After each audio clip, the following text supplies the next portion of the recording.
Сәлем достар, менің арнама қош келдіңіздер. Бүгін біз сіздермен мини пицца дайындаймыз. Өте дәмді әрі тез дайындалады. Таңғы асқа өте тиімді. Жасап көріңіздер міндетті түрде. Тестамызды менде дайын слоеный теста. Оны толығымен жайып шығасыздар.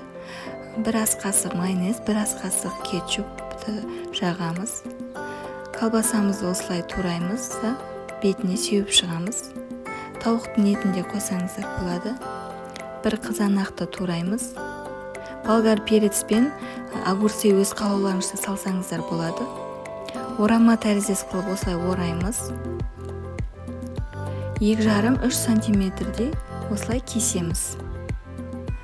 Формочкамызды дайындап, пергамент қағаздың үстіне пиццамызды қойып шығамыз да жұмыртқаның сарысын жан-жағына жағып шығамыз. 180 градуста 15-20 минутқа пісіреміз. Пісуіне 5 минут қалған кезде сырымызды қоямыз. Мінекей пиццамыз дайын, өте дәмді әрі тез дайындалады. Міндетті түрде жасап көріңіздер.